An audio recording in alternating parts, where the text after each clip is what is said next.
Auzu billahi minash shaitani rajim. Bismillahirrahmanirrahim. Assalatu wassalamu ala rasulillah, amma ba'd.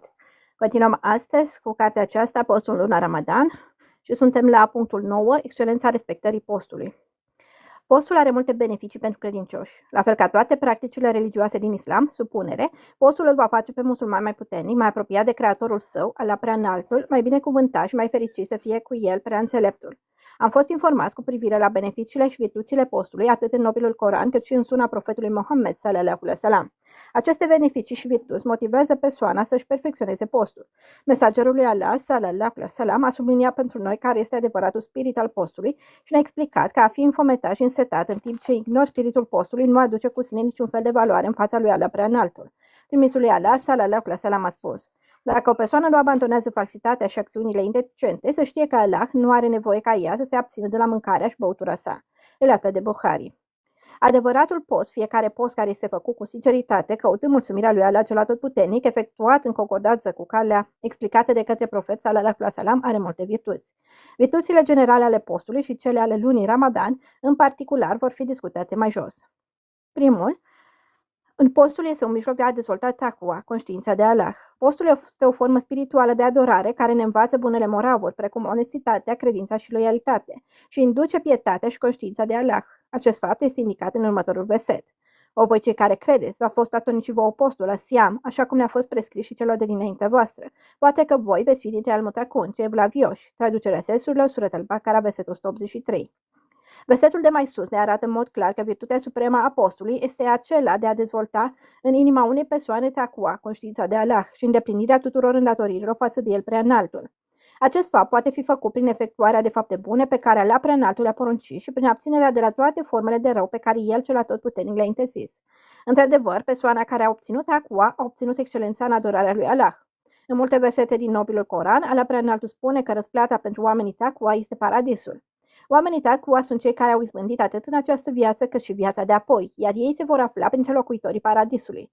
Allah preaînaltul spune: aceasta este cartea cea fără îndoială. Ea este călăuză pentru mutaqin, oamenii care au taqwa, care cred în cele nevăzute și împlinesc rugăciunea și din cele ce le-am dăruit fac milostenie, și care cred în ceea ce ți-a fost pogorât ție și în ceea ce a fost pogorât înaintea ta și în viața de apoi se încred. Aceia sunt călăuziți de Domnul lor și aceia sunt izbânditori. Traducerea sensurilor, Surat al-Baqara, versetele 2 până la 5.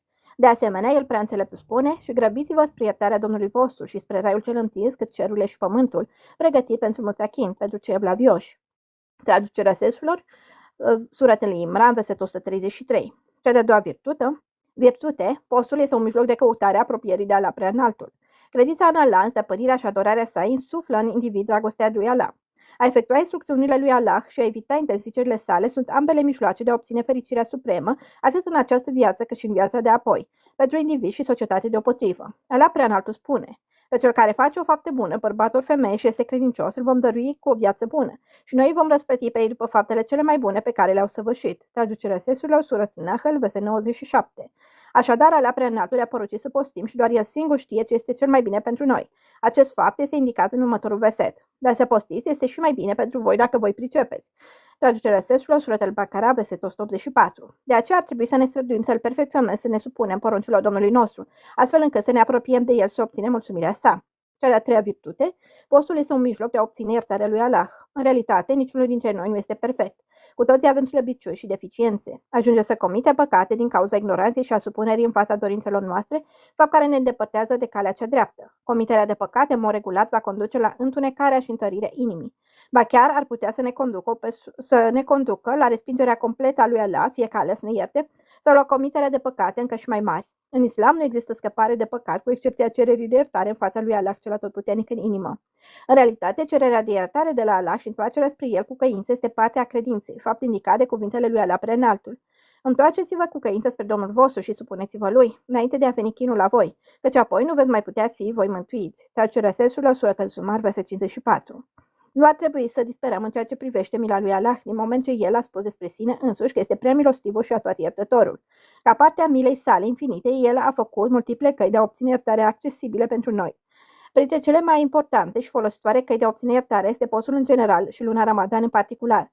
Acest fapt este indicat și în mod clar în următorul verset, în care Allah preaînaltul spune: cu adevărat, musulmanilor și musulmanelor, drept credincioșilor și drept credincioaselor, celor supuși și celor supușe, celor iubitori de adevăr și celor iubitoare de adevăr, celor statornici, celor statornice, celor smeriți și celor smerite, celor ce dau milostenii și acelora dintre femei care dau milostenii, celor care postesc și acelora dintre femei care postesc, celor care își păzesc casitatea lor și acelora dintre femei care și-o păzesc, celor care pomenesc pe Allah mereu și acelora dintre femei care îl pomenesc pe Allah. Allah le-a pregătit iertare și răsplată mare. Traducerea sensurilor, surat Al-Ahzab, verset 35. Haideți să descoperim această veste bună din cuvintele cele dulci ale mesagerului lui Allah, sallallahu alaihi wasallam. Abu Huraira, Allah fie mulțumit de el, a relatat că trimisul lui Allah, sallallahu alaihi wasallam, a spus: cele 5 rugăciuni zilnice, rugăciunea de vine până la cealaltă rugăciune de vine și de la o lună Ramadan la altă lună Ramadan, sunt ispășire pentru ceea ce se află între ele, dacă persoana sta departe de păcatele majore, relatat de Muslim. Din nou, Abu Huraira, Allah fie mulțumit de el, a relatat că profetul, sallallahu alaihi wasallam, a spus: cel care postește în luna Ramadan cu credință și căutând răsplata pentru aceasta de la Allah, va avea toate păcatele trecute iertate. De asemenea, el a relatat că mesagerul lui Allah, sallallahu alaihi wasallam, a zis: oricine efectuează rugăciunile din timpul nopților de Ramadan, Qiyam, cu credință și sinceritate, sperând să obțină răsplățile lui Allah, iar nu a se sfăli prin aceasta, va avea toate păcatele iertate, relatat de Bukhari. Mai departe, el a relatat că profetul, sallallahu alaihi wasallam, s-a urcat în mimbar, în ambon, și a spus: amin, o Allah garantează, amin, amin.